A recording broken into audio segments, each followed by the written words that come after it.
मेरे प्रिय नौजवान साथियों, नमस्कार। स्टडी 91 पर आप सभी का बहुत बहुत स्वागत है। दोस्तों, लगातार हमारी और आपकी बातें हो रही हैं और हम आपसे जो रूबरू होते हैं वो लगातार जियोग्राफी से संबंधित इस समय बातें कर रहे हैं। और जियोग्राफी में जो हमारी बात हो रही है वह इंडियन जियोग्राफी पर हो रही है। इंडियन जियोग्राफी में आज हम लोग भारत के प्रमुख खनिज संसाधन, साथ ही साथ कुछ महत्वपूर्ण उद्योग, इन पर हम लोग चर्चा करने वाले हैं। तो दोस्तों, फिर देर नहीं करना चाहिए, अपनी पढ़ाई को आप लोग अंजाम दीजिए। दोस्तों, जैसे अभी हाल ही में मैं आपको बता दूं, आज ही मेरी एक बच्ची से बात हुई। आपको बताता हूं दोस्तों, एक छोटी सी कहानी है। इस कहानी से क्या सीख मिलती है। टीजीटी का रिजल्ट आया है। किसका आया है? टीजीटी पीजीटी का रिजल्ट आया, आप जानते होंगे।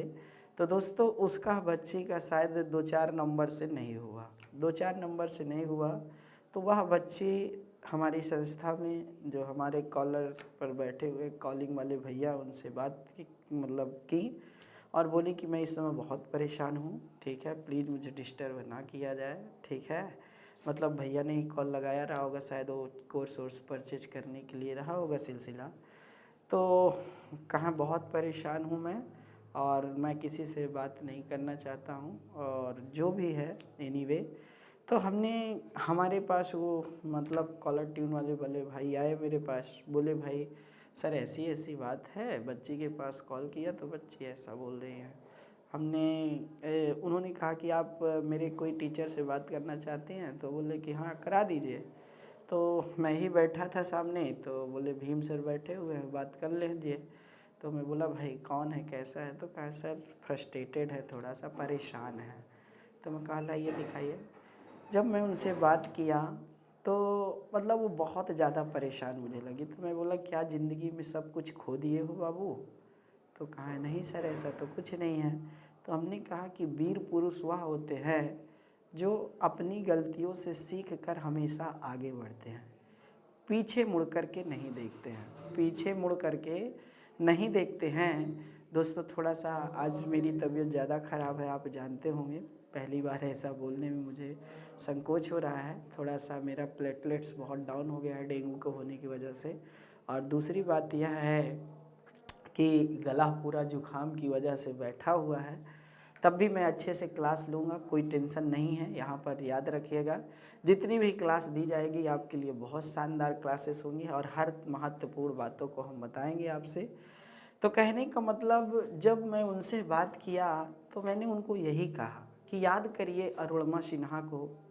जब दोस्तों वह धावक, इतनी अच्छी रेसलर, इतने अच्छे खिलाड़ी होने के नाते अरुणिमा सिन्हा जब ट्रेन से यात्रा कर रही थी तो दोस्तों क्या हुआ, चैन स्कैनिंग के मामले में नहीं क्या किया गया, उनको धक्का दे दिया गया।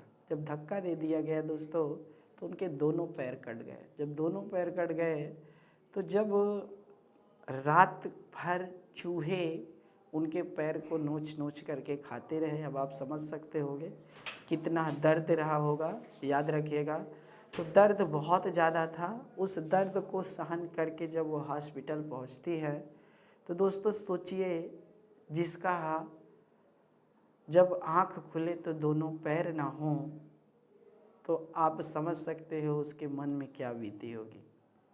लेकिन अंततः उन्होंने दृढ़ संकल्प किया। और देखिए, आप दृढ़ संकल्प एक ऐसा संकल्प होता है जो दुनिया की किसी भी शिखर पर चढ़ा सकता है। और उन्होंने प्रण किया कि मैं वह करके दिखाऊंगी जो दुनिया में कोई नहीं करके दिखाया। अंततः जी हाँ दोस्तों, विश्व की पहली दिव्यांग महिला हैं जो माउंट एवरेस्ट को फतह किया है। पहली ऐसी दिव्यांग महिला जिनके दोनों पैर नहीं हैं, तब भी माउंट एवरेस्ट पर फतह किया। तब आप समझ सकते हैं कि दुनिया में हिम्मत से, जिसके अंदर हिम्मत है वह सब कुछ जीत सकता है। जिसके अंदर हिम्मत नहीं है, जज्बा नहीं है, कुछ करने की चाहत नहीं है, तो वह बाजी तो पहले ही हार जाएगा। बात समझ रहे हैं ना? तो अपने आप को, पहली बात तो इंसान को मजबूत बनाना चाहिए। ठीक है, कि हम किसी भी क्षेत्र में अगर असफल भी हो जाएंगे तब भी मेरे चेहरे पर हमेशा सफलता की ही मुस्कान नज़र आएगी। तो जब आप ऐसा सोच करके आगे बढ़ते हैं तो याद रखिएगा दोस्तों, फिर आपको कोई हराने वाला पैदा ही नहीं हुआ। मन के हारे हार, मन के जीते जीत। अगर आपने निश्चय कर लिया कि मैं यह एग्ज़ाम क्वालिफाई कर जाऊंगा या कर जाऊंगी, तो दोस्तों याद रखिएगा, अगर आप उसी दिशा में, उसी लक्ष्य में, ठीक है ना दोस्तों, और उसी सिलेबस के अकॉर्डिंग पढ़ाई करते रहेंगे तो एक ना एक दिन सिलेबस के अकॉर्डिंग पढ़ाई की गई, जी हाँ दोस्तों, सफलता निश्चित मिलती है। तो अपने आप को नहीं, कभी भी अगर गिर भी जाए तो रोना नहीं चाहिए, गिर करके रोना नहीं चाहिए दोस्तों। गिरे क्यों, यह सोचना चाहिए, ठीक है। किसी ने धक्का दिया कि हमारे पैर के नीचे ईंट, मतलब बड़ी सी ईंट आ गई, हमने देखा नहीं है, तो कहीं ना कहीं आपकी गलती रही होगी ना कि आगे हम चलेंगे तो देख करके हमेशा चलेंगे। तो उसी तरह जब आप पढ़ाई करते हैं तो पढ़ाई करते समय आप हर एक बातों को ध्यान रखें कि हमें मैथ्स भी पढ़ना है, हमें रीजनिंग भी पढ़ना है, हमें हिंदी भी पढ़ना है, हमें जीएस भी पढ़ना है, जो आपका सिलेबस के अकॉर्डिंग है सभी सब्जेक्ट। किसी को मान लो जीएस बहुत आता है, मान लीजिए हमें जीएस बहुत आता है, ठीक है, अब हम गए रेलवे का एग्ज़ाम देने वाले, तो भाई जब हम मैथ नहीं सॉल्व कर पा रहे हैं, रीजनिंग नहीं सॉल्व कर पा रहे हैं, तो हमारा सिलेक्शन कैसे हो जाएगा?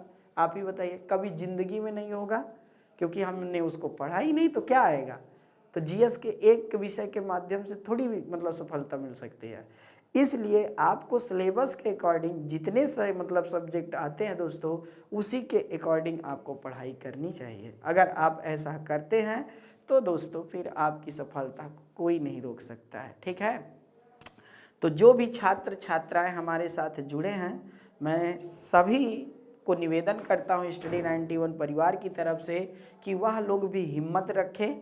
और अगर एक बार असफल हो जाते हैं तो ये नहीं है कि हम नहीं अब पढ़ाई नहीं करेंगे, पीछे बैठ जाएंगे, ऐसा कभी ज़िंदगी में मत करिएगा।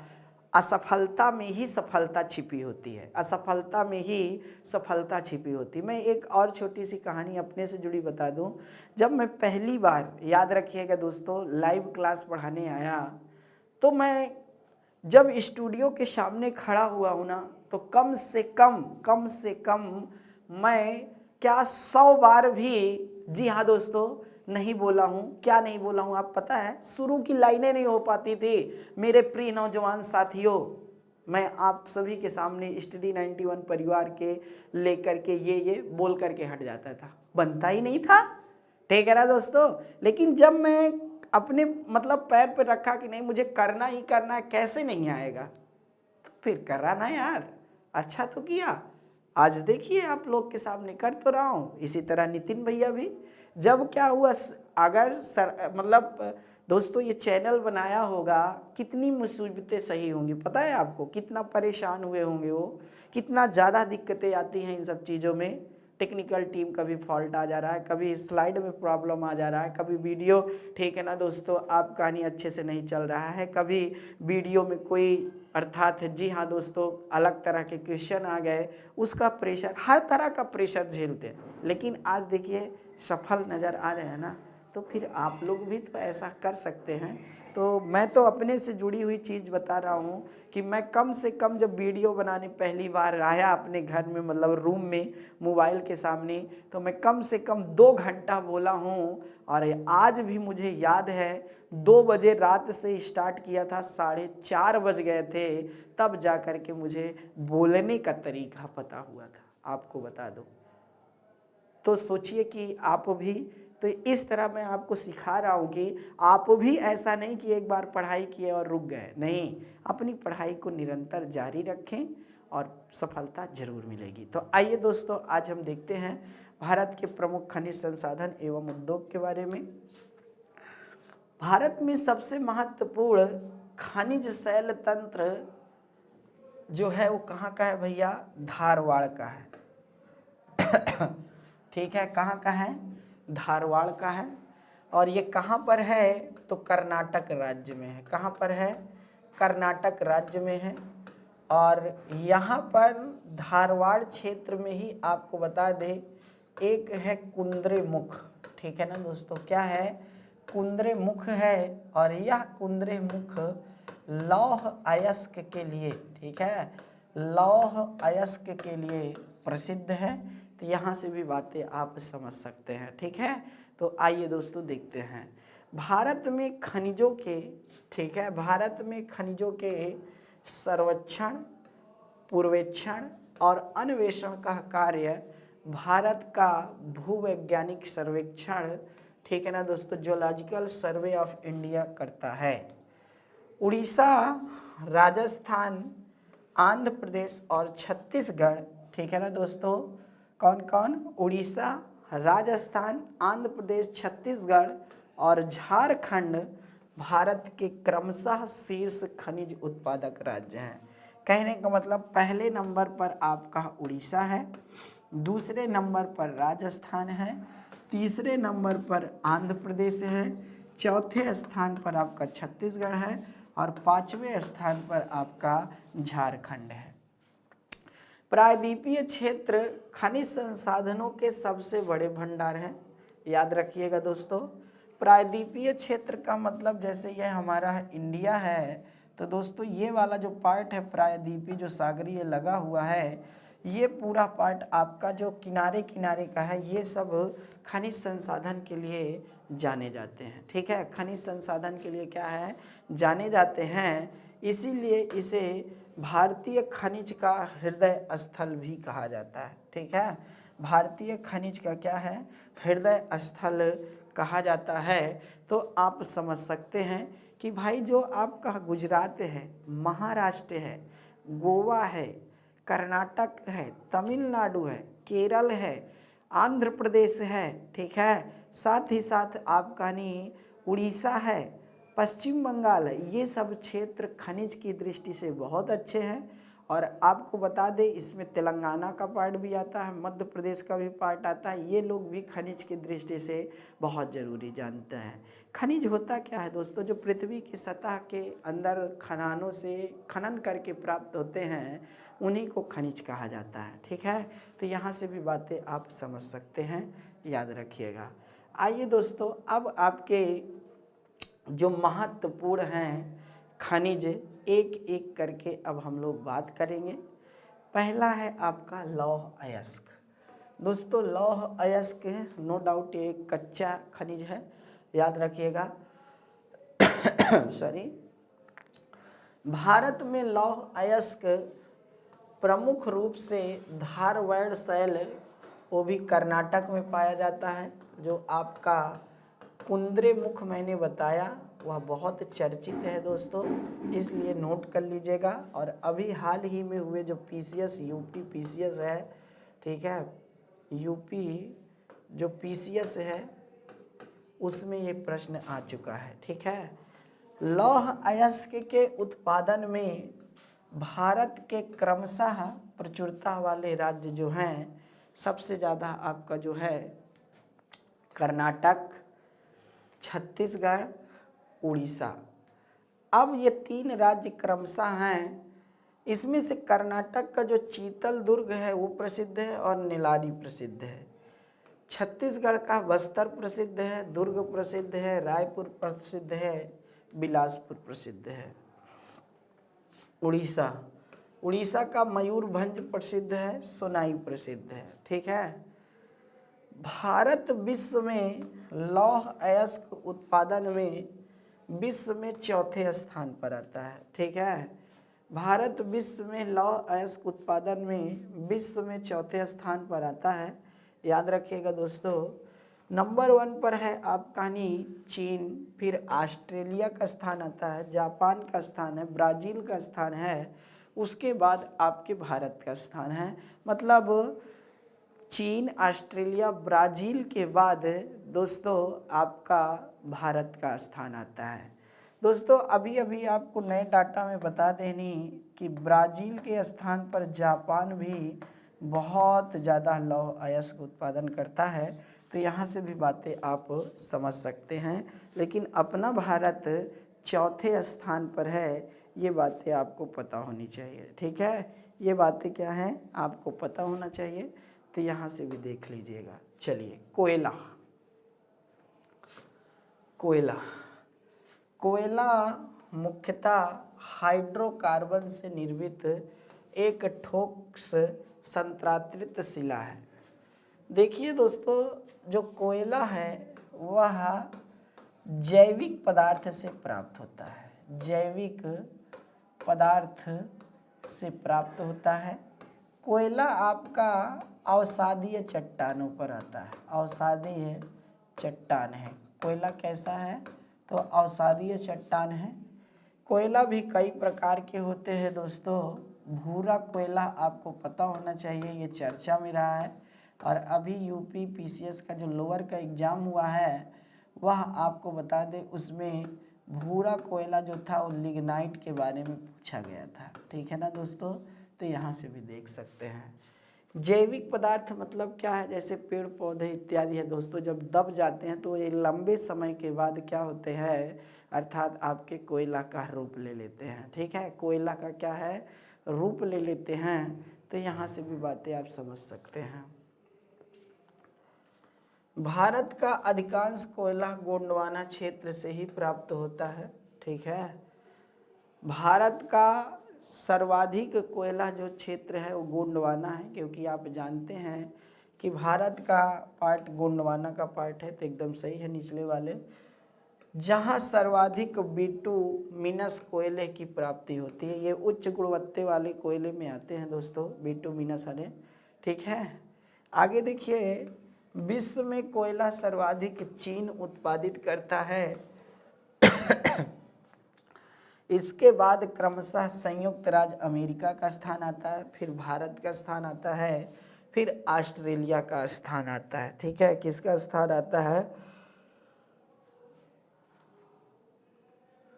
ऑस्ट्रेलिया का स्थान आता है।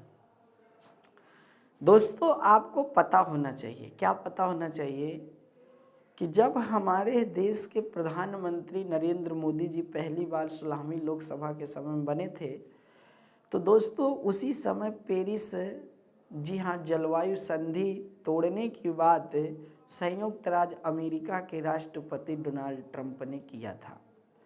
डोनाल्ड ट्रंप ने क्या कहा भाई, कि जो हम पेरिस जलवायु संधि के तहत एक बहुत बड़ी फंडिंग करते हैं कि भाई प्रदूषण ज़्यादा नहीं फैलाया जाएगा, कार्बन का ज़्यादा उत्सर्जन नहीं किया जाएगा, वह तो अब हम करते नहीं हैं।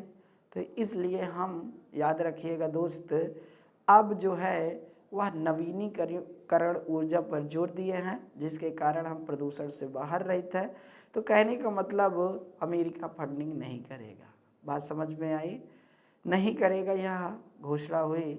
तब प्रधानमंत्री नरेंद्र मोदी जी आगे आते हैं दोस्तों। उन्होंने कहा कि हम पृथ्वी को माता मानते हैं, और आज से नहीं 5000 साल पहले जो हमारा अथर्ववेद लिखा गया था, उस अथर्ववेद में पृथ्वी को माँ की संज्ञा दी गई है, और माँ का बचाव करना हर एक, जी हाँ, बेटे का कर्तव्य होता है। तो हम तो भैया इसमें सम्मिलित रहेंगे, और साथ ही साथ जो भी हमारा रोल होगा हम उसे पूरा अदा करेंगे। लेकिन संयुक्त राज्य अमेरिका के राष्ट्रपति डोनाल्ड ट्रंप ने आरोप क्या लगाया था, कि चीन और भारत कोयले के प्रमुख उत्पादक हैं, इन लोगों को नहीं पेरिस जलवायु संधि में ज़्यादा से ज़्यादा अहम रोल अदा करना होगा। ठीक है, इस तरह। लेकिन संयुक्त राज्य अमेरिका के राष्ट्रपति डोनाल्ड ट्रंप को ये नहीं पता कि आज अगर वह विकसित देश की श्रेणी में आए हैं, तो नो डाउट कहीं ना कहीं उन्होंने भी कोयले का उत्पादन किया है, और विश्व में दूसरा स्थान आज भी है, तो संयुक्त राज्य अमेरिका। बातें समझ में आ गई होंगी, तो दोस्तों यहाँ से भी आप नोट कर सकते हो। ठीक है, चलिए आगे देखते हैं दोस्तों। भारत में कोयले के उत्पादन में क्रमशः राज्य हैं। देखिए दोस्तों, पहले जो आपका था, झारखंड में सर्वाधिक कोयले का उत्पादन पहले होता था, लेकिन आज अगर भंडारण की दृष्टि से देखा जाए तो झारखंड आपके 40% से अधिक कोयला भंडार करके भारत का प्रथम राज्य है। लेकिन आपका छत्तीसगढ़ और उड़ीसा ऐसे दो राज्य हैं जो नए आए डाटा के अनुसार ये कहा गया है कि जो ये दोनों राज्य हैं दोस्तों, ये सर्वाधिक कोयले का उत्पादन करते हैं, झारखंड से भी ज़्यादा। लेकिन भंडारण की दृष्टि से आपका झारखंड है, और आज भी बुकों में आप देखेंगे तो झारखंड का ही नाम पहले लिखा होगा। तो दोस्तों ये डाटा फिर भी बदल जाएगा, क्योंकि आप पता है कि कोयले का भंडार झारखंड में ज़्यादा है। तो दोस्तों ये डाटा तुरंत बदलेगा, पता है ना आपको, तो यहाँ से नहीं। कोयले को काला सोना, उद्योग की रोटी कहा जाता है। लिग्नाइट कोयला, भूरा कोयला कहा जाता है दोस्तों। लिग्नाइट कोयले को भूरा कोयला कहा जाता है। यहाँ से कोयला उद्योग की रोटी कहलाता है। जाहिर सी बात है दोस्तों, कहने का मतलब ये हुआ कि जो हमारा भैया कोयला है वह उद्योग में, इंडस्ट्री में सर्वाधिक रूप से अभी भी प्रयोग होता रहा है। चाहे आप किसी भी उद्योग में देख लीजिए, वहाँ पर आपके कोयले का बहुत बड़ा क्षेत्र मिलेगा नहीं, ठीक है दोस्तों। तो इसलिए आपको पता होना चाहिए, उद्योग की रोटी कहलाता है। नोट कर लिए होंगे। चलिए आगे, आगे क्या कह रहा है, तांबा। दोस्तों तांबा आप जानते हैं एक मिश्र धातु के तहत ये भी आता है। तांबा को भी धातुओं के साथ मिला दिया जाता है दोस्तों। तांबा हो, जस्ता हो, ये सब धातुएं हैं, मिश्र धातुएं हैं आपको। और इसमें आपका जैसे तांबा है, तो आपने कभी भी जैसे मार्केट में गए होंगे, तो दोस्तों मार्केट में आपको क्या हुआ होगा, सोने की दुकान में जब पहुँचेंगे, ज्वेलरी या आभूषण दुकान पर, तो जब भी आप वहाँ पहुँचेंगे तो जो आप हार बनवाते हैं, झुमका बनवाते हैं, माथबिंदी बनवाते हैं, बेसर बनवाते हैं, ठीक है ना दोस्तों, फिर उसके बाद अंगूठी बनवाते हैं। तो जो बड़ी वजनदार जब बनवाते हैं दोस्तों, या फिर बहुत कमज़ोर बनवाते हैं, तो वहाँ पर इन्हीं धातुओं का प्रयोग करके उसको मजबूती दी जाती है, ठीक है। इन्हीं धातुओं का प्रयोग करके उसे क्या होती है, मजबूती दी जाती है, ताकि वह टूटे ना और आपको पता भी ना चले। बातें समझ में आई। मध्य प्रदेश क्या लिखा है, धारवाड़ शिलाओं के रंध्रों में पाया जाता है। उत्पादन की दृष्टि से भारत के प्रमुख 3 राज्य जो हैं, उसमें मध्य प्रदेश, राजस्थान, झारखंड है। दोस्तों राजस्थान का स्थान भी यहाँ पर सबसे अच्छा माना जाता है, और कई बार आपको यहाँ प्रथम स्थान भी दिखा होगा। तो इस तरह यहाँ से भी बातें आप देख सकते हैं। राजस्थान का झुंझुनू तांबा के लिए प्रसिद्ध है, और झारखंड का सिंहभूम भी आपके तांबा के उत्पादन के लिए प्रसिद्ध है, ठीक है। जस्ता क्या कह रहा है, राजस्थान का जवार खान जो है वह जस्ता के लिए प्रथम स्थान रखती पूरे भारत में। यह लोहे में जंग लगाने से बचाता है। कौन, जस्ता। अगर जस्ता का कवर लोहे पर कर दिया जाए तो जंग नहीं लगने देगा। तथा मिश्र धातु बनाने में इसका प्रयोग किया जाता है। मिश्र धातु बनाने में क्या है, इसका प्रयोग किया जाता है। तो यहाँ से भी बातें आप देख सकते हैं, ठीक है दोस्तों।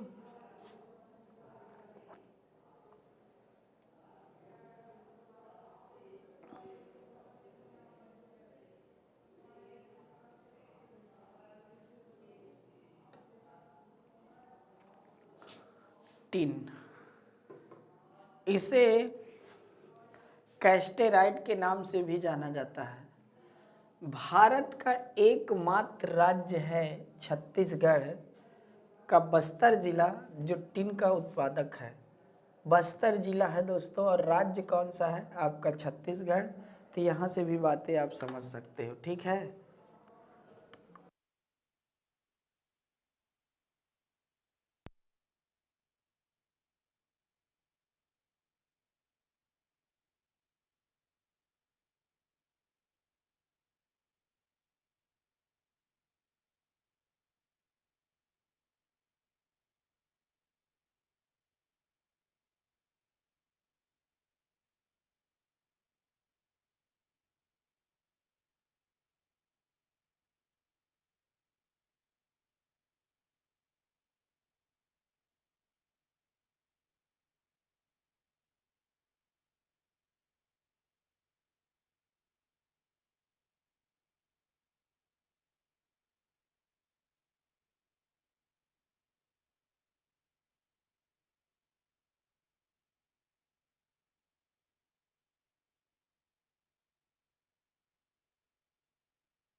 दोस्तों खांसी बहुत आ रही है, तो इसीलिए कुछ बचाव कर रहे हैं। आगे आते हैं यूरेनियम। यूरेनियम के लिए इसका सर्वाधिक उत्पादन झारखंड राज्य करता है यूरेनियम का। और यूरेनियम आपको पता होना चाहिए दोस्तों कि यूरेनियम आपके जो परमाणु बम सुने हैं आप लोग, परमाणु बम का नाम तब लोग जाने जब 6 अगस्त 1945 और 9 अगस्त 1945 ये 2 डेट हैं दोस्तों। 1945 में एक हिरोशिमा, दूसरा नागासाकी। हिरोशिमा, दूसरा है नागासाकी, जब बम विस्फोट कराया गया था दोस्तों। ठीक है, तो इस तरह आपका परमाणु बम विस्फोट कराया गया था। तो जो आपका यूरेनियम है, ठीक है, यूरेनियम वह परमाणु बम में ईंधन के रूप में प्रयोग होता है। ठीक है, परमाणु बम में ईंधन के रूप में होता है। आपको पता होना चाहिए यूरेनियम भारत जो है, यूरेनियम जो भारत है वह कहाँ कहाँ से प्राप्त करता है? कनाडा से प्राप्त करता है, कजाकिस्तान से प्राप्त करता है और आपका ऑस्ट्रेलिया से। ठीक है, तो इसका उत्पादन कौन करता है? झारखंड राज्य करता है। इसके उत्पादन के लिए जो जादूगोंडा की खान है, ठीक है ना दोस्तों, वह प्रसिद्ध है। जादूगोंडा की खान क्या है? प्रसिद्ध है। तो यहाँ से भी बातें आप समझ सकते हैं। सोना, धातुओं का राजा है सोना। जी हाँ दोस्तों, देश में 99% सोना सिर्फ कर्नाटक राज्य की होता है दोस्तों, और इसके लिए कोलार की खान प्रसिद्ध है। दूसरे स्थान पर आपका आंध्र प्रदेश, जबकि दुनिया में अफ्रीका महाद्वीप है। अफ्रीका महाद्वीप में एक है स्थान जोहान्सबर्ग। ठीक है, जोहान्सबर्ग है, और जोहान्सबर्ग को स्वर्ण नगरी के नाम से जाना जाता है। स्वर्ण नगरी के नाम से जाना जाता है, नाम से जाना जाता है, स्वर्ण नगरी के नाम से जाना जाता है। तो यहाँ से भी बातें आप समझ सकते हैं दोस्तों। माताओं बहनों का बहुत ज़्यादा फेवरेट होता है सोना, और बहुत सारे बप्पी लहरिहन को आप देखे होंगे, केसरी लाल यादव को देखे होंगे, पवन को देखे, बड़ी मोटी मोटी चैनें लोग पहनकर घूमते रहते हैं। तो इस तरह दोस्तों। यहाँ से आगे क्या है? चांदी। चांदी का सर्वाधिक उत्पादन करने वाला राज्य भारत में राजस्थान है, जबकि विश्व में मैक्सिको है। ठीक है, विश्व में कौन है? मैक्सिको है। इसके लिए राजस्थान की जो खेतड़ी और जवार खान है, यह दोनों प्रसिद्ध हैं। ठीक है, इसके लिए राजस्थान की खेतड़ी और राजस्थान का जवार जो 2 खाने हैं, ये भारत में प्रसिद्ध हैं। याद रखिएगा नहीं। तो यहाँ से भी देख लीजिएगा दोस्तों, बहुत शानदार है।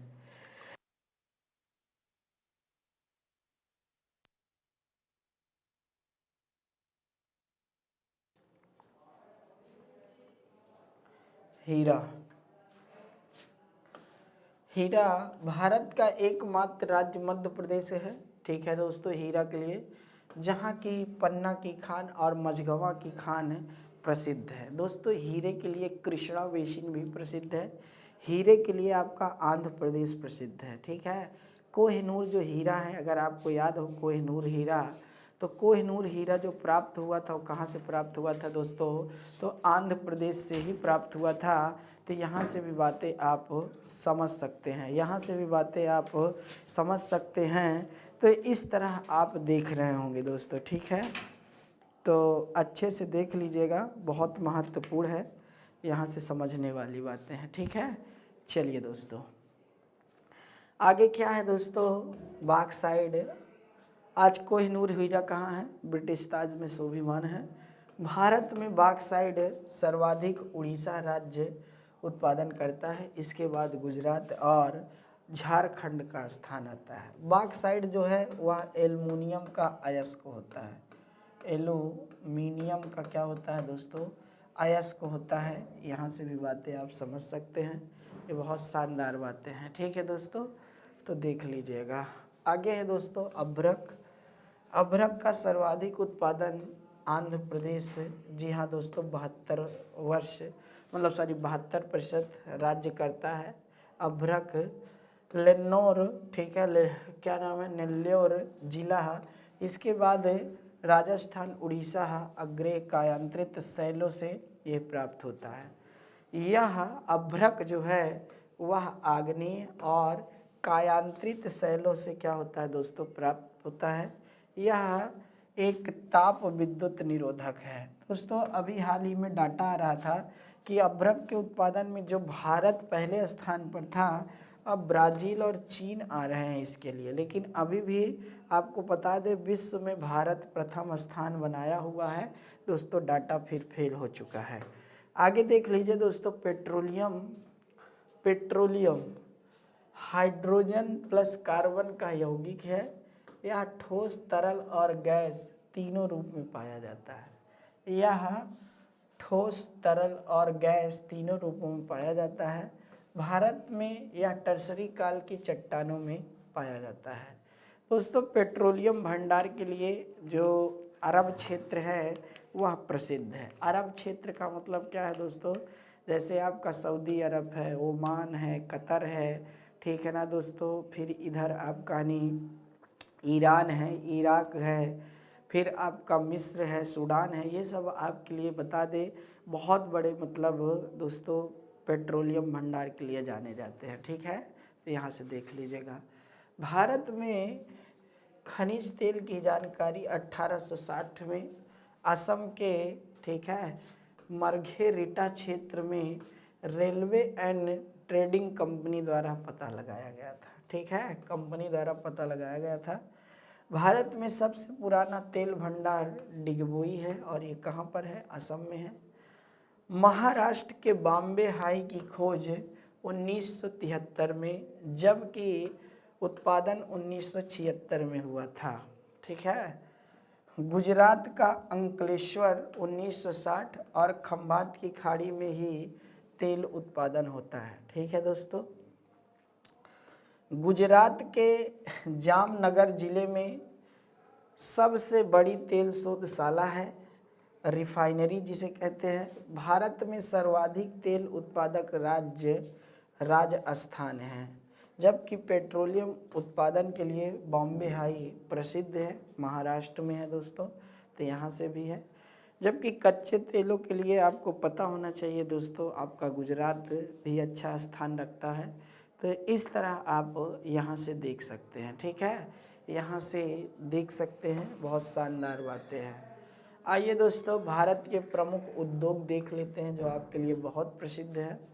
लौह इस्पात उद्योग। ठीक है, लोहा एवं इस्पात उद्योग किसी भी देश का एक आधारभूत उद्योग होता है, नो डाउट।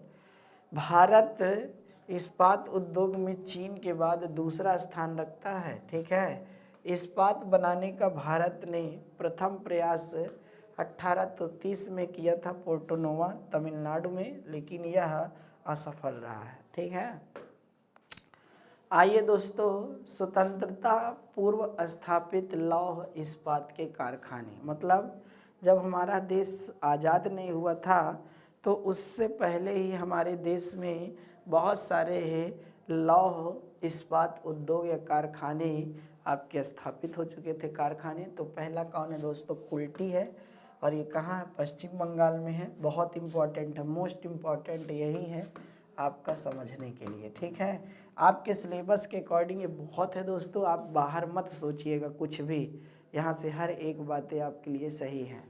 ठीक है, कुल्टी है पश्चिम बंगाल, 1874 में। भारत की प्रथम सख्त लोहे, सख्त होता है याद रखिएगा, सख्त लोहे की उत्पादन फैक्ट्री है। दूसरा है साकची, साकची जमशेदपुर में है, झारखंड, 1907। यह जमशेदपुर जी टाटा द्वारा स्थापित किया गया था। अगला है हीरापुर, हीरापुर पश्चिम बंगाल में है, 1908 में स्थापित। इसका नाम भारतीय लौह इस्पात कंपनी था। भद्रावती 1923 ईस्वी, यह सार्वजनिक क्षेत्र की प्रथम इकाई थी। इसका निर्माण Visvesvaraya iron and steel company है, याद रखिएगा वर्तमान नाम। बर्नपुर, ठीक है, पश्चिम बंगाल, 1937, यह स्टील कॉरपोरेशन ऑफ बंगाल के नाम से भी जाना जाता है, मतलब स्थापित किया गया था, किंतु बाद में इसे Indian iron and steel company में विलय कर दिया गया। ठीक है, क्या कर दिया गया? विलय कर दिया गया। तो यहाँ से भी बातें आप समझ सकते हैं, तो इसको अच्छे से देख लीजिए दोस्तों और इसको नोट कर लीजिए। 1 मिनट का समय दूंगा, फिर आप ये ना कहिएगा कि सर हमको टाइम नहीं दिया।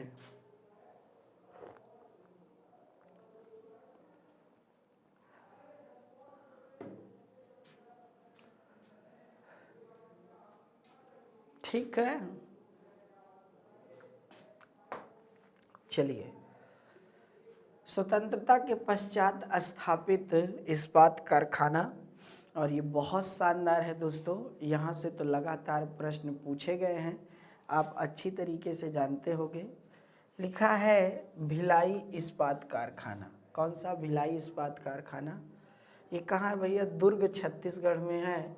1955 में यह स्थापित किया गया था। ठीक है, भिलाई इस्पात कारखाना दुर्ग छत्तीसगढ़ में है, जो 1955 में स्थापित किया गया था। सोवियत संघ की सहायता से यह स्थापित हुआ था। किसके? सोवियत संघ की सहायता से स्थापित हुआ था। दूसरा है Rourkela Hindustan steel limited company, जो उड़ीसा में है। ठीक है, राउरकेला, और 1959 में स्थापित है। ये पश्चिमी जर्मनी की सहायता से स्थापित हुआ था। तो दोस्तों ये मोस्ट इम्पॉर्टेंट से भी इम्पॉर्टेंट है। यहाँ पर प्रश्न बहुत बार आ चुके हैं, अनगिनत बार आ चुके हैं, तो इसलिए ध्यान दीजिएगा। ठीक है, आगे है दुर्गपुर हिंदुस्तान स्टील लिमिटेड। ठीक है, पश्चिम बंगाल में है, 1956 में ब्रिटेन की सहायता से स्थापित। ठीक है, अगला है Bokaro steel plant. Bokaro steel plant Jharkhand राज्य में है, 1964 में, और सोवियत संघ की सहायता से। किसके? सोवियत संघ की सहायता से। नोट, 24 जनवरी 1973 को भारत इस्पात प्राधिकरण स्टील अथॉरिटी ऑफ इंडिया की स्थापना की गई, और भिलाई, राउरकेला, बोकारो, दुर्गापुर, बर्नपुर, सलेम और विश्वेश्वरैया को मिला करके सेल जो स्टील, ठीक है, अथॉरिटी इंडिया लिमिटेड जो लिखा है ना दोस्तों, मतलब steel authority of India limited company को जिम्मेदारी दी गई है। याद रखना, भारत का पहला तटीय इस्पात कारखाना विशाखापत्तनम है, जो आंध्र प्रदेश में है। ठीक है, याद रखिएगा, यहाँ से भी प्रश्न पूछे जा सकते हैं, तो इसको भी नोट कर लीजिए दोस्तों। 1 मिनट का टाइम है आपके पास, इसको बढ़िया से स्लाइड लिख लीजिए और ऐसे ही बना लीजिएगा, ये आपके लिए बहुत कारगर सिद्ध होगा। ठीक है,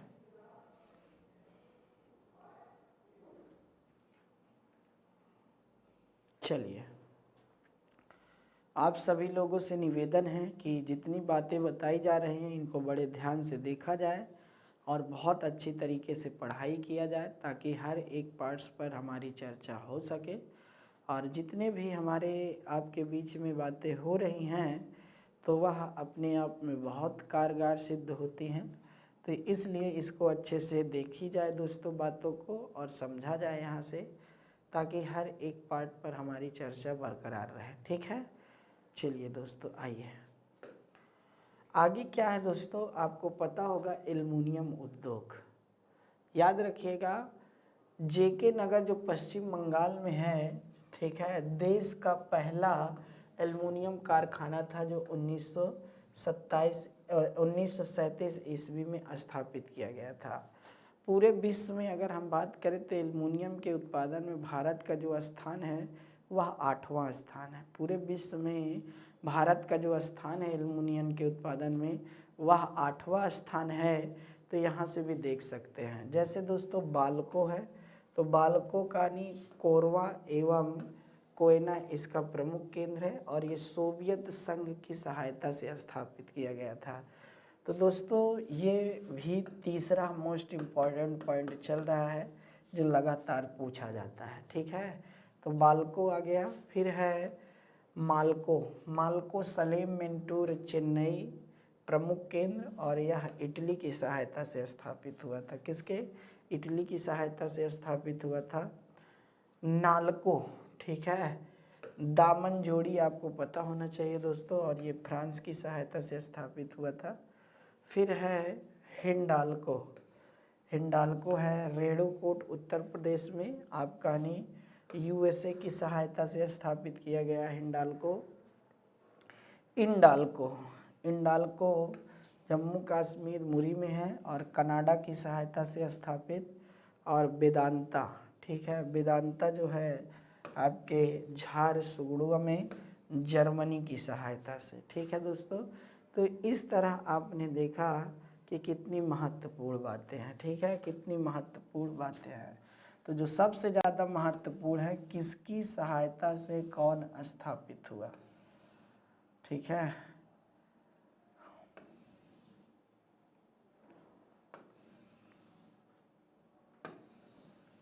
ये रेखा आपके लिए बहुत महत्वपूर्ण है। 6 रेखाएं हैं, 6 को जोड़ दीजिए दोस्तों। यहाँ से बहुत अच्छा परिणाम आने वाला है रिजल्ट का। यहाँ से प्रश्न पूछे जाएं तो आपके पास हर प्रश्नों के जवाब होने चाहिए। सच पूछिए तो बात इतनी सी है कि हर प्रश्नों का जब तक आपके पास जवाब नहीं है तब तक समझिए आप कमज़ोर हैं। जब तक आपके पास हर प्रश्नों का जवाब ना हो तब तक समझिए आप क्या हैं, कमज़ोर है। तो यहाँ से भी देख सकते हैं। आगे क्या कह रहा है दोस्तों, सूती वस्त्र उद्योग। ठीक है, सूती वस्त्र उद्योग, देश का पहला सकल सूती कपड़ा कारखाना कवासी जी डावर द्वारा 1854 ईस्वी में बम्बई में खोला गया था। ठीक है, देश का पहला सूती कपड़ा कारखाना कवासी जी डावर द्वारा 1854 ईस्वी में बम्बई में खोला गया था। ठीक है, आगे भारत में सूती वस्त्रों की राजधानी मुंबई को कहा जाता है। भारत में सूती वस्त्रों की राजधानी किसे कहा जाता है, मुंबई को कहा जाता है। नोट कर लीजिए। अहमदाबाद को भारत का बोस्टन कहा जाता है या फिर पूर्व का मैनचेस्टर भी कहते हैं। पूर्व का कि पश्चिम, बोलो बेटा, पश्चिम का मैनचेस्टर।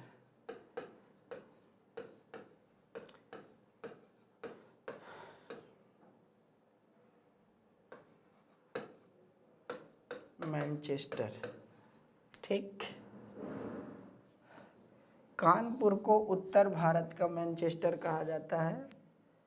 कोयम्बटूर को दक्षिण भारत का मैनचेस्टर कहा जाता है। भारत का सबसे बड़ा एवं प्राचीन उद्योग सूती वस्त्र उद्योग ही है। कृषि के बाद यह क्षेत्र का सबसे बड़ा रोजगार उपलब्ध कराता है। दोस्तों आपको पता होना चाहिए, जो माताएं बहनें ज़्यादातर उद्योगों में काम कर रही हैं उसमें कपड़ा है, उसमें आपका चाय है। ठीक है, इस तरह में माताएं बहनें ज़्यादा कार्यरत हैं। ठीक है, तो इसको भी बातें आप समझ सकते हैं। चलिए आगे क्या कह रहा है दोस्तों, जूट उद्योग। कौन सा उद्योग, जूट उद्योग। जूट उद्योग का पहला कारखाना 1855 ईस्वी में रिसरा जो पश्चिम बंगाल में है स्थापित किया गया था। जूट को सोने का रेशा, गोल्डन फाइबर के नाम से भी जाना जाता है। ठीक है, जूट उत्पादन में पश्चिम बंगाल अग्रणीय राज्य है। जूट उत्पादन में पश्चिम बंगाल जो है वह आपका अग्रणीय राज्य है। अंतर्राष्ट्रीय जूट संगठन की स्थापना 1984 में हुई थी, जिसका मुख्यालय ढाका में है। ठीक है दोस्तों, जिसका मुख्यालय ढाका में है। अच्छा, विश्व में सर्वाधिक जूट जो उत्पादित करता है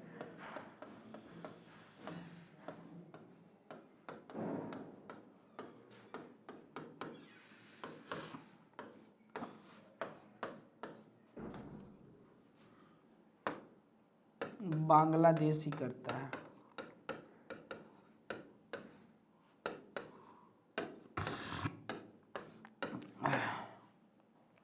ठीक, आगे है दोस्तों कागज उद्योग। यह एक भारआसी उद्योग है। यह एक कैसा है दोस्तों? भारआसी उद्योग है। अच्छा, ये जूट काहे का बनता है दोस्तों? तो जो कपास का पौधा होता है, सन का पौधा होता है, ऐसे जिसमें रेशे बहुत ज़्यादा होते हैं, उसी से यह जूट बनता है। पश्चिम बंगाल देश का प्रथम अग्रणी स्थान है।